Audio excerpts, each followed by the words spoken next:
బైబిల్లో కీర్తనాకారుడు అంటాడు, గర్భవాసినైనది నేను మొదలుకొని ఇంతవరకును నాకు ఆధారమైన దేవుడవు నీవే. లోకాన్ని నేను ఆధారం చేసుకోలేదు, మనుషులను నేను ఆధారం చేసుకోలేదు, నా కుటుంబీకులను నేను ఆధారం చేసుకోలేదు. ఇదిగో నా దేవుడు సర్వోన్నతుడు, సర్వశక్తిమంతుడు, నేను దేవుణ్ణి ఆధారం చేసుకొని నడిపించబడుతున్నాను అని కీర్తనాకారుడు ఈ కీర్తనను రాస్తూ ఉన్నాడు. కొన్ని సందర్భాలలో బైబిల్లో రాయబడిన మాట ఏంటంటే, కొంతమంది ఉన్నారు బైబిల్లో రాయబడిన మాట వారు స్వబుద్ధిని ఆధారం చేసుకొని నడిపించబడుతూ వచ్చారంట. మరికొంతమంది ప్రజలు మనుషుల జ్ఞానమును ఆధారం చేసుకొని నడిపించబడుతూ వచ్చారట. మరికొంతమంది సౌందర్యమును ఆధారం చేసుకొని నడిపించబడ్డారు. మరికొంతమంది చెడుతనమును ఆధారం చేసుకొని నడిపించబడ్డారని బైబిల్లో వాక్యాలు రాయబడి ఉన్నాయి.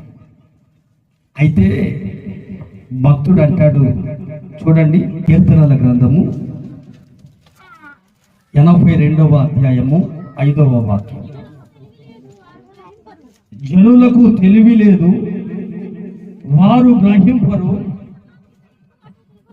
వారు అంధకారములో అటు ఇటు తిరుగులాడుదురు, దేశమునకున్న ఆధారములన్నీ కదులుచున్నవి. దేవునికి స్తోత్రం, హల్లెలూయా.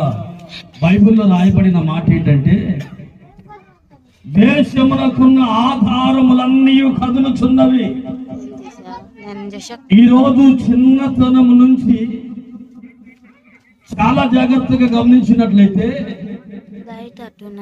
మన జీవితంలో మనుషుల మీదో, తల్లిదండ్రుల మీదో, లోకము మీదో, దేశము మీదో ఆధారపడుట కాదు కానీ జీవము కలిగిన దేవుని మీద ఆధారపడినట్లుగా మన పిల్లలకు మనం నేర్పించగలిగితే